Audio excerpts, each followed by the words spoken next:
시청자 여러분 안녕하십니까? 한 주간의 주요 뉴스를 정리해드리는 채널 K 뉴스 주간 브리핑입니다. 워싱턴 포스트와 ABC 방송이 실시한 최근 여론조사에 따르면 50%대 24%로 현행 오바마 케어에 대한 지지도가 그 어느 때보다 높습니다. 그럼에도 정치권에서는 국민의 의사와 상관없는 일에 온 힘을 기울이고 있습니다. 한 표가 아쉬운 상황에서 존 맥케인 의원의 수술로 악재를 만난 트럼프 케어가 결국 좌초됐습니다. 후속 대책으로 오바마 케어 폐지를 밀고 있는데요. 오바마 케어 폐지 법안이 가결되면 앞으로 10년 동안 최대 3,200만 명이 무보험자로 전락할 것으로 예상되고 있습니다. 민주당은 보험료를 낮추고 보험 시장에 장기적인 안정을 제공할 수 있는 방안을 촉구하고 있습니다.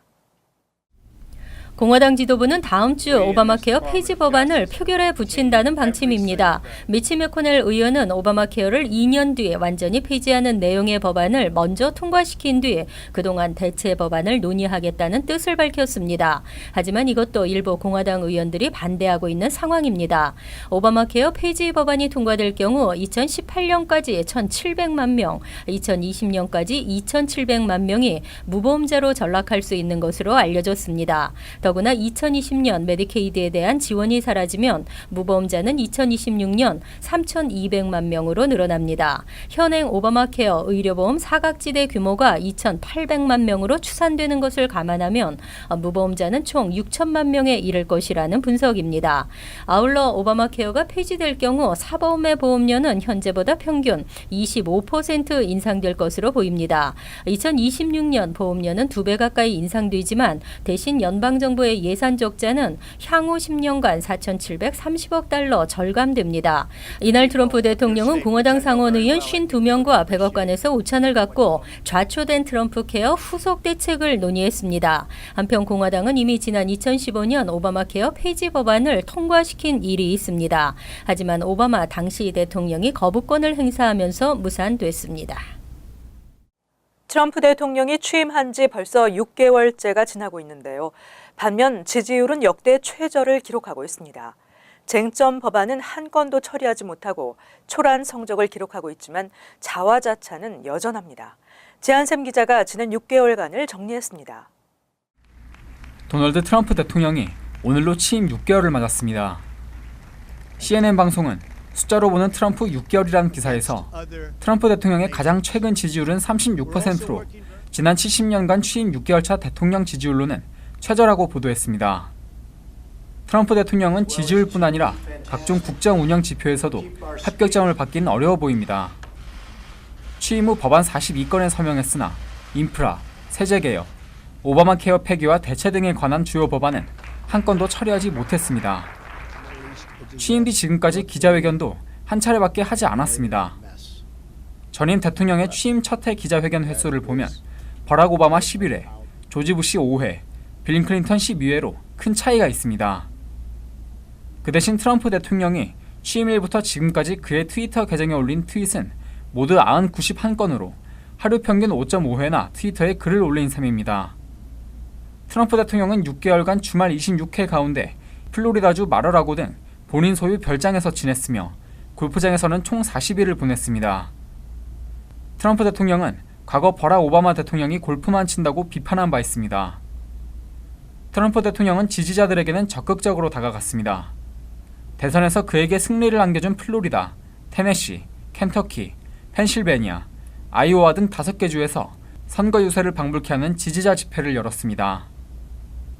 채널 K 뉴스 지한샘입니다. 최저소득층의 임금이 빠르게 상승하고 있다는 분석이 나왔습니다. 경기가 회복되면서 외식과 오락 분야 지출이 늘어나고 있습니다. 최저임금이 오른 것에 따른 것으로 보입니다. 보도에 김지수 기자입니다. 월스트리트 저널이 노동부의 자료를 분석한 보도에 따르면 주간 소득을 기준으로 했을 때 하위 10% 지점에 있는 계층의 올해 2분기 임금 상승률이 지난해 같은 분기와 비교했을 때 다른 소득 계층보다 컸습니다. 2010년 이후 처음 있는 일입니다. 이 구간에 있는 25세 이상 노동자의 평균 주급 상승률은 3.4%로 중간 그룹 3.2%, 상위 10% 지점 계층의 주급 상승률 3.1%를 앞섰습니다. 최하위 구간의 임금 상승 속도가 다른 계층에 비해 뒤처져 있다가 막판에 오르는 것이라는 해석입니다.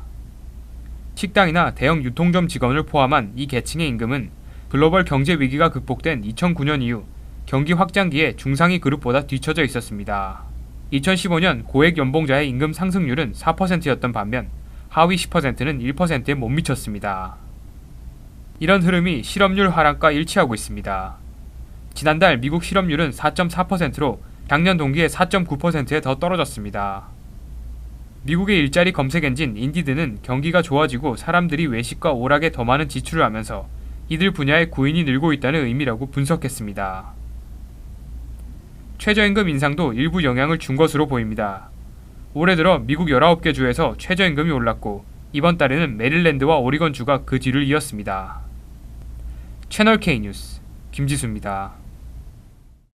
한국에서 입양한 남매를 6년 동안 상습 학대한 박 씨 부부에게 오는 9월 실형이 선고됩니다. 이들에게는 60여 개의 혐의가 적용됐지만 형량 협상 과정에서 박 씨가 인정한 노동 착취 혐의만 확정됐습니다. 19일 박수경 이정택 부부는 한국에서 입양한 남매에 대한 두 건의 D급 중범죄인 노동착취 혐의에 대해 유죄를 인정했습니다. 퀸즈 검찰은 이에 따라 오는 9월 선고 공판에서 박 씨는 6개월 실형에 5년 보호관찰, 이 씨는 5개월 보호관찰형을 선고받을 것이라고 밝혔습니다. 지난해 5월 검찰은 박 씨 부부를 기소하면서 2급 중절도와 3급 폭행 등 60여 개 혐의를 적용했지만 형량 협상 과정에서 노동착취 혐의에만 유죄를 인정하는 것에 양측이 동의한 것으로 확인됐습니다. 검찰이 밝힌 형량은 판사와도 이미 합의된 사안이기 때문에 바뀔 가능성은 없는 것으로 알려졌습니다. 박 씨 부부의 변호사 데니스 코피는 이번 유죄 인정과 선고 형량은 박 씨도 동의한 것이며 사실상 박 씨를 배려하고 박 씨 또한 만족한 결과라고 말했습니다. 이번 사건은 박 씨가 지난 2010년 한국에서 12세 여자아이와 10세 남자아이를 입양한 후 여권을 빼앗고 6년에 걸쳐 이들 남매에게 노동을 강요했으며 신체적 학대까지 가한 혐의를 받았습니다. 방과 후 매일 10시간가량 청소를 시키는가 하면 식료품 가게에서 일한 급여를 가로챈 혐의도 받았었습니다. 한편 이 사건은 지난해 한국의 SBS 시사 프로그램 그것이 알고 싶다에 방영되면서 공분을 일으킨 바 있습니다. 지난 2012년 한기석 씨를 떠밀어 열차에 치여 숨지게 한 용의자에게 정당 방위가 인정됐습니다. 술 취한 한기석 씨가 먼저 협박을 했다는 것이 인정돼 무죄 판결을 받고 풀려났습니다. 17일 뉴욕주 대배심은 지난 2012년 한기석 씨를 선로로 밀어 살해 혐의를 받아온 34세 나임 데이비스에 대해 무죄 판결을 내렸습니다. 12명으로 구성된 대배심은 이날 데이비스의 행위를 정당방위로 인정함에 따라 4년 6개월간 구금돼 있던 데이비스는 같은 날 석방됐습니다. 대배심의 판결문은 대부분의 배심원들은 검찰이 데이비스의 행위가 정당하지 못하다는 것을 충분히 증명하지 못했다는 데 뜻을 같이 했다며 나흘에 걸친 토의 끝에 데이비스의 당시 행동이 정당했다는 결론을 내렸다고 밝혔습니다. 데이비스에 의하면 숨진 한 씨가 먼저 죽이겠다고 협박했고 그런 그를 밀쳤는데 술에 취해 있던 한 씨가 승강장 아래로 떨어졌다는 것입니다. 당시 한 씨의 시신을 부검한 결과에서도 한 씨의 혈중 알코올 농도는 기준치의 3배였던 것으로 나타나면서 그의 주장에 힘을 실었습니다. 술에 취한 한 씨를 밀어서는 안 됐었다는 검찰의 주장을 배심원들은 받아들이지 않았습니다. 검찰의 항소 여부는 아직 알려지지 않았습니다. 뉴저지 저지시리 한인 의류점 업주 살해 사건의 용의자가 검거됐습니다. 마약 밀매 조직을 검거하는 과정에서 용의자가 잡히면서 미제 사건이 해결의 실마리를 찾았습니다. 마약 밀매 조직의 두목 골든 윌리엄슨이 전격 체포되면서 2년 동안 오리무중이던 이병훈 씨 살해 사건이 마침내 실마리를 찾게 됐습니다. 윌리엄슨은 2015년 12월 19일 뉴저지 저지시리에서 옷가게를 운영하던 61세 한인 이병훈 씨 가게에 침입해 총격 살해한 뒤 도주한 용의자입니다. 사건 발생 직후 허드슨 실업인 협회는 현상금 $3,000를 내걸며 용의자 검거를 위해 적극 나섰음에도 단서를 찾지 못했었습니다. 그러던 중 허드슨 카운티 검찰이 지역 내 마약 밀매 조직을 일망타진하는 과정에서 윌리엄슨이 검거된 것입니다. 윌리엄슨은 범행 동료 26세 에릭 도슨과 32세 케빈 마일스를 총격 살해한 혐의도 받고 있습니다. 검찰은 윌리엄슨과 함께 마약 밀매 조직에 가담해온 용의자 등 7명을 다수의 마약 거래 및 살인 혐의로 기소했습니다. 하지만 검찰은 이 시 살인 사건이 이들 조직의 마약 거래와 관련이 있는지 여부에 대해서는 언급하지 않았습니다. 올 들어 육류 가격이 평균 20%나 상승했습니다. 여름철 바베큐 시즌을 맞아 한인들이 가장 선호하는 삼겹살 가격은 80%나 폭등했습니다. 수요는 많고 재고량은 부족하면서 가격 상승이 우려되고 있습니다. 7월 초 삼겹살 도매 가격은 파운드당 2.10달러로 나타났습니다. 이는 농무부의 정규 가격 조사가 시작된 2013년 이후 가장 높은 수준으로 올해 들어 80%나 폭등한 것입니다. 삼겹살을 구입하려는 소비자 수는 2013에서 16년 사이 14% 이상 증가했는데 삼겹살 공급량은 부족하기 때문입니다. 지난 5월 31일 기준 냉동 삼겹살 재고량은 3,160만 파운드로 전년 대비 59%나 줄어들었습니다. 이외 소고기와 닭고기의 도매가도 평균 20% 급등한 것으로 나타났습니다. 이처럼 육류 가격이 오르는 것은 중국 등으로의 수출이 늘고 전국적으로도 육류 소비가 증가하는 여름철을 맞아 냉동 재고량이 부족해지고 있기 때문입니다. 다만 도매 가격이 올랐다고 곧바로 소매 가격이 오르는 것은 아니어서 현재 삼겹살 소매가는 파운드당 8.99에서 9.99달러 수준입니다. 하지만 이러한 추세가 계속된다면 올 가을부터는 가격 상승으로 이어질 수도 있다는 전망입니다. 뉴욕시 레스토랑 위크가 24일부터 8월 18일까지 400여 개 식당이 참여한 가운데 펼쳐집니다. 유명 식당들에서 좋은 가격에 이색적인 요리를 경험할 수 있는 놓칠 수 없는 기회입니다. 오는 24일부터 8월 18일까지 뉴욕시 레스토랑 위크가 진행됩니다. 올해에는 총 400개 식당이 참여하며 특히 벤자민 스테이크 하우스, 프라임, 로렌조 등 33개 식당이 새롭게 참여합니다. 미슐랭 가이드에서 좋은 등급을 받은 유명 레스토랑들의 메뉴를 합리적인 가격으로 경험할 수 있습니다.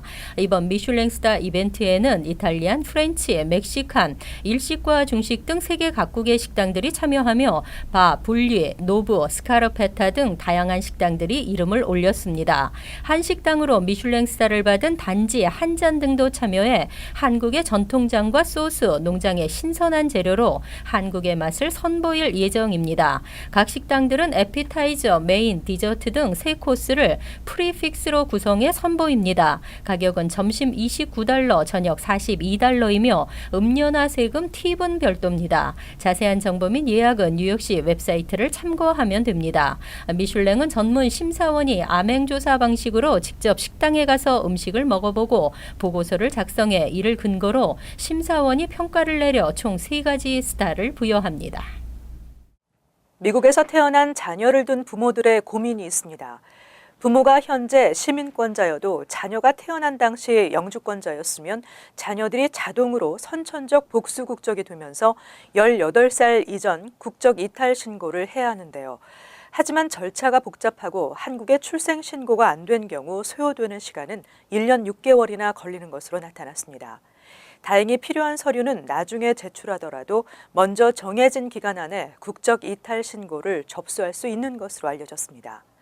선천적 복수 국적의 문제, 특정 기간 안에 국적 이탈의 기회를 놓치면 기본권이 침해될 수 있다는 것인데요. 이러한 위헌 요소가 있음에도 헌법 소원에 번번이 실패했습니다. 한인 2세 국적 포기는 7년째 증가하고 있습니다. 조속히 시정돼야 한다는 목소리가 커지고 있습니다. 채널K 뉴스 주간 브리핑 여기서 마칩니다. 시청해주신 여러분 고맙습니다.